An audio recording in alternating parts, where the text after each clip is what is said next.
What's up, everybody? Captain Gaige here at the Ward Melville High School Fishing Club Expo and fundraiser. We got people walking around with dogs. There's German Shepherds. I got people with babies coming into the booth loving the bougie rug. And I'm sitting here again with the man, the myth, the legend from Causeway Tackle. He's with Joe Bags. He's with Pursuit. You see him everywhere. My man, Brandon, is in the house again. What's going on? Thanks for having me on the show again. Appreciate it. Love having you Love on. being here. Yeah, no doubt. We always have fun, Paul. Listen, we can't wait for it to end because we've been here for 2 days, so it's work. But at the same time, we love what we do. Exactly. Fishing's fun. Yep. I got the guys from Go Deep Montauk sitting in here giving us merchandise that we love and try new stuff. So that's why you come to the show. You got to meet the right people. Yep, you pick up products, you meet people. It's a good show. If you fish on Long Island, this is a show to be at. So now, not only that, you just introduced me to the guy that runs the NYPD Fishing Club. So I'm going to be able to tell everybody that you heard in one of the episodes recently. I said that we wanted to call out all the different clubs, and I went to Copeg excited to call out the NYPD Fishing Club, and then I told you I couldn't do that because they only fish from the beach. Well, that was a bunch of bullshit. Yep. I just met the guy that runs the whole club. Yep, Warren. And they fish from everywhere, and it's all over. So we are going to challenge the NYPD Fishing Club. They accepted the challenge. We're highly outnumbered because we have 20 members in our club. He was like, well, I'm like, dude, I just started in like December, and so we're excited that we even have a club, and we got an awesome group of guys. Some of them were just here. I told them at our fishing club meeting about what I saw at Goose Hummock. Yep, okay. exactly. I told them about the bar breakers. Yep. And I told them I'm going to Edison strictly to get these secret weapons. And the secret weapons are here today. Exactly. So they were exposed as some of the guys in my club saw it, and they were like, it gets everybody's attention. It's definitely a cool device. I can't wait to throw it. The bar breakers fish good. You can fish them like a diamond jig on top. They sink. So, there's so many ways you can fish them, and they cast incredibly far. So. They cast a country mile. Yeah, they really do. They're a good lure to have. And there's a ton of different ones. So what I love about them is I preach about this on the show all the time. Is a single BKK hook is my favorite. Yep, that's all you need. That's all you need. You don't need treble hooks. It's such a pain, especially when you want to release fish safely. It's tough. I don't use treble hooks anymore on our boat. We try not to. Smart. Yeah, it's much better. Everything that we have. If we're throwing a dock, it's got a single BKK hook on it. We love it. It's easier to get the fish off. Me and Corey are big on tagging and releasing. So when we're out fishing for ourselves, everything gets tagged and released. And in the tournament, everything was tagged and released. And on charters, people can keep a fish. You know what I mean? Exactly. So, we do a little bit of both. Yep. So you're here today with Joe Bags. Today, yes, I'm in Joe Bags' booth. Yesterday, Causeway's booth. So I'm all over, talking to people, meeting people. It's like I said, this is a show to come to. Yeah, no doubt. And what's cool is Causeway's here because of you.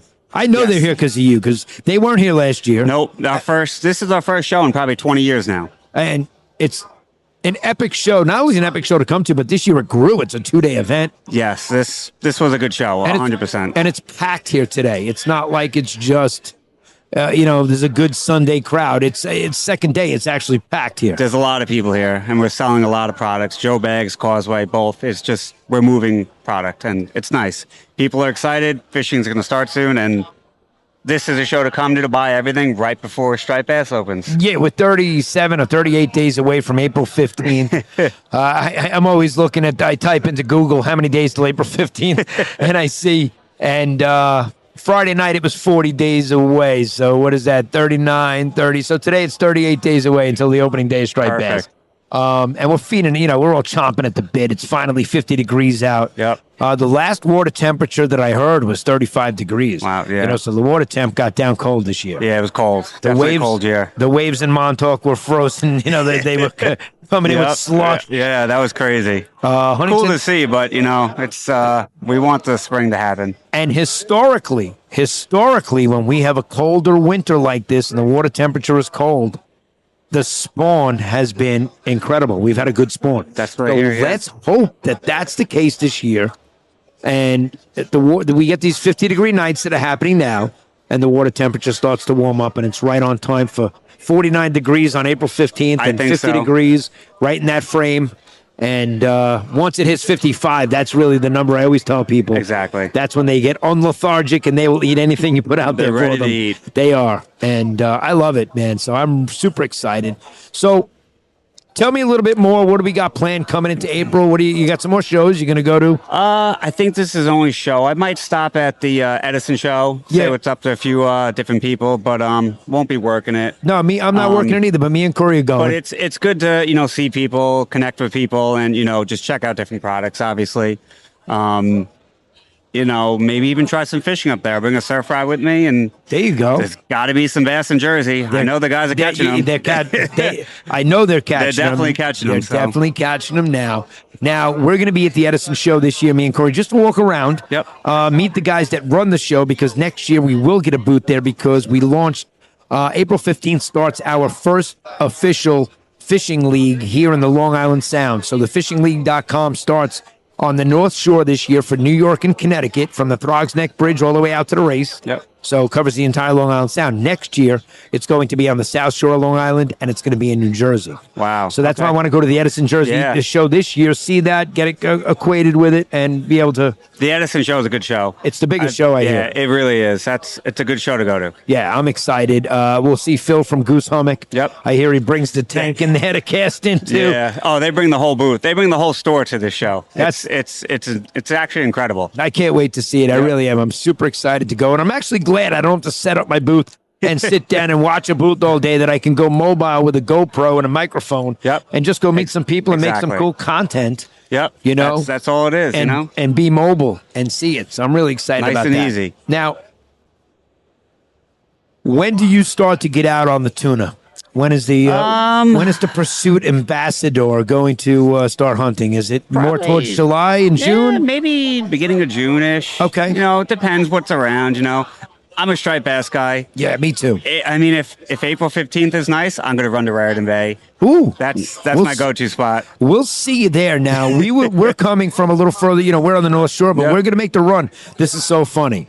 Every year, right now, me and Corey are planning April 15th to make that way and go over to Raritan Bay, because it's lights out. It's like Jurassic Park over there. The amount of birds that you see and the shit that's going on, it's incredible. It's out of this world. It really is something to see. It's a spectacle. Yeah. Now, we say we're going. We leave my dock, and in 5 minutes, in 8 minutes, we're at the lighthouse in Huntington, and in 10 minutes, we're either seeing a seal in the bay, Yep. big 300-pound seal, and we make a move then, and we know where to go when we see the seal. And we're on 20 and 30-pound bass, and we're like, where are we going? Yeah. Like, why are we going to run to Raritan I know. Bay when they're here? Because, That's what it is. I mean, you don't want to chase fish. you don't want to pass fish to go find fish. That's what it is. And, sometimes you come across them and it's just lights out. So, and that's what I like about the spring is that I'll run to Raritan. Maybe you'll pass fish. If not, there's always fish in Raritan. So, Right.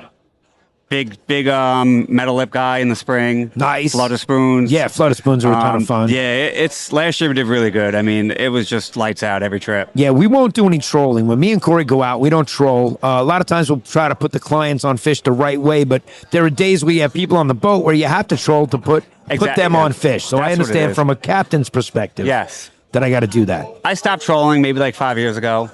Sometimes I'll bring mojos to Raritan Bay if you're running that far, but Right. you're going to find fish. You're going to drop a jig down. That's right. Soft plastic. If you can't get them to bite. That's what, yeah.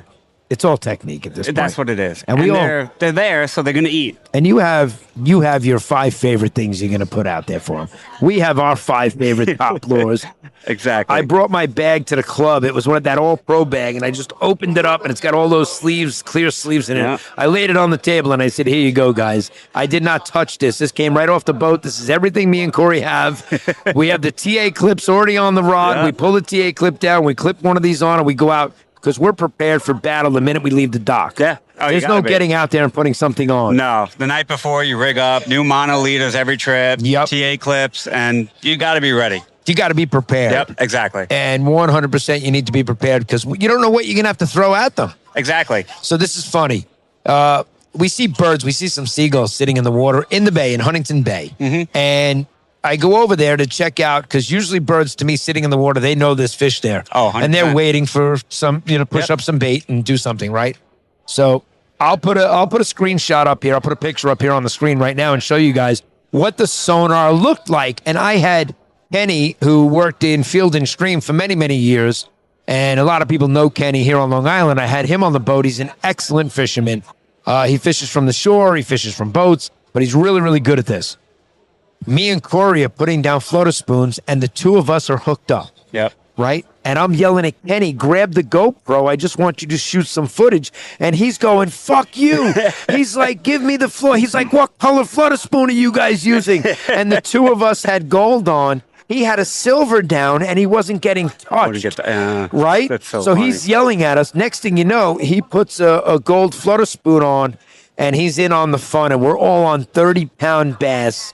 When you see the screen, and I'll show it to you. I love that. It was April 16th, because you heard about our trip on the 15th. April 16th, and I had him on 30-pound bass, and we were dying. And we got fish they're thumping on the deck while he's getting spooled that we can't get them off fast enough and into the water. And of course, that's a big thing for me and Corey. When we catch them, releasing them is just as important. Yeah, you got to swim them sometimes. We're not keeping them. Yeah. And hopefully, and that's what I love about the floater spoon.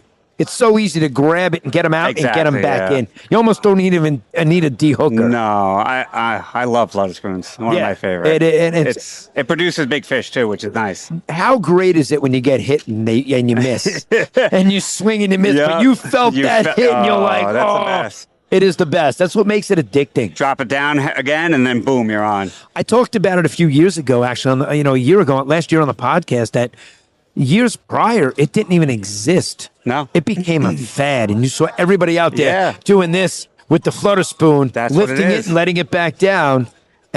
Exactly. I started with spinning rods. I switched all conventional now for floater spoons. Yep.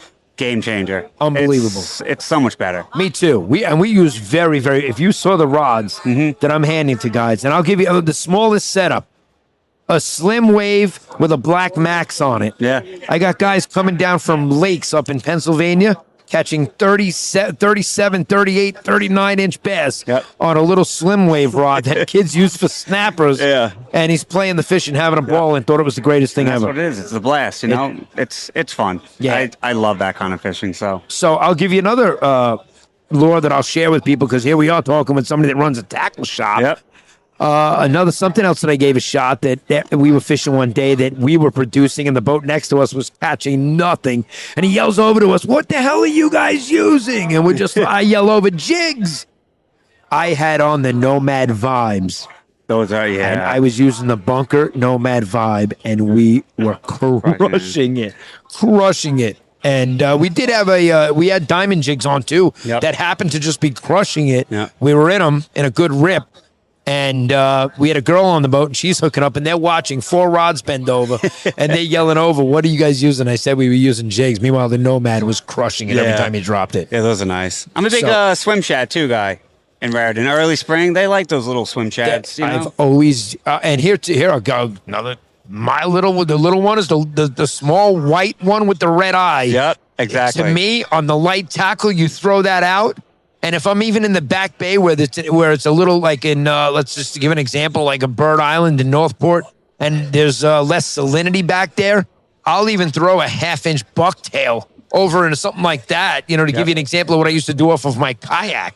But off the boat, I love the swim shad. It's one of the most, it produces. They work, exactly. Why change something that works? And it's the perfect size for the springtime. Yeah. Because you got to remember, they're just getting out of that lethargic stage and that crushing, adult bunker that are 12 inches. Exactly. Until the big bunkers show up, the small baits, small presentations work perfect. And if you match the hatch and the presentation works, it always catches fish, which is why Brandon's saying it and I'm saying it. And we're just telling you so you do it. Yep, exactly. That's why you tune in and listen, because we love to give you different perspectives from different captains that run stuff. Now, listen, me and Corey are happy to drive down to the South Shore and jump on the boat with you to go to Raritan Bay. It's a much quicker ride from where you are than where I am in Huntington to go to Raritan Bay. So we'll be happy to join you. Me and you will collaborate. We'll make some really cool videos. We'll plan a trip, 100%. I love Raritan. That's my spot. 100%. And you're always welcome to come join us in our area because we know the spots. Then we'll go out. We'll have some fun. We'll make some cool videos on the North Shore. Sounds good to me. And this way we can reciprocate with the crowds because, I told you, I used to launch my boat at, Wanto Park. Yep, exactly. Right behind me. So we even discussed this. That yellow building is an icon. Exactly. Yeah. You can't change the color of that building. No, it's got to stay yellow forever. That's right. So you're here today. You're with Joe Bags. Yesterday you're here with Causeway. Yep. You're still wearing the Causeway shirt. Yep. Which is good. Yesterday he had his fishing hat on. It was awesome. I saw him from a mile away. I heard Kurt is here today from Pursuit. Kurt, yeah, he stopped by. He was here for a little bit with his son, and they left, but yeah, he's excited to fish too. So we'll get him on the boat. We'll all do some fishing, get some content, and absolutely, because we'll make it again, a good season. Brandon is also the ambassador for Pursuit. You saw him on the podcast at the boat show. That was a great episode. Yep. That got a lot of attention. Kurt did fantastic. Yeah, I think he's better on the mic than he thought he was going to be. Yeah, he knows his stuff. He knows the boats. It's easy. And when you can talk about something passionately, people want to hear it from the guy that's in charge, runs it, does it, knows it, sells it, knows what the buyer wants. He's the whole package. Exactly. He does. So if you guys are in the market for a Pursuit, you definitely want to reach out to Kurt. We could always put a link to that information in the description here. We're always happy to include Kurt because Brandon is also an ambassador for Pursuit. And it was great having you two on at the boat show. It really was. It was good. Very happy. So is there anything else you want to plug for the springtime here? We're a few days away, man. This is it. Just make sure you're ready to fish. New braid, new mono, whatever you need. You guys stop by the shop. We'll point you in the right direction and just get ready to fish. It's going to turn on soon. Now's the time to bring the reels in to get them fixed. Don't wait until May. Exactly. Everyone waits. You need reel service. Bring it now. Get new line. That's right. Get it all done now. Get them cleaned. You're going to be sorry if you wait too long and they won't be ready. Because then there's a waiting list. And he's like, I can't get them done for a week or two. Exactly. And it's a couple of weeks. It's not like we tell you come back in like 3 days, you'll get them. No, season's going to start, so jump on it now. Right, so there you go. Professional advice from a captain that knows his stuff. Love having you on. You're always welcome to come on Bay Rats and Buoys. Thank you. Absolutely. And you want to plug any social media? Because I know you're the king of Causeway over there on Instagram. Yeah, Causeway Bait and Tackle. That's the shop Instagram. B Weitz 1. That's my personal one. If you guys have any questions, you can message me. I'm happy to help. I love helping people fish, so, just catch them up.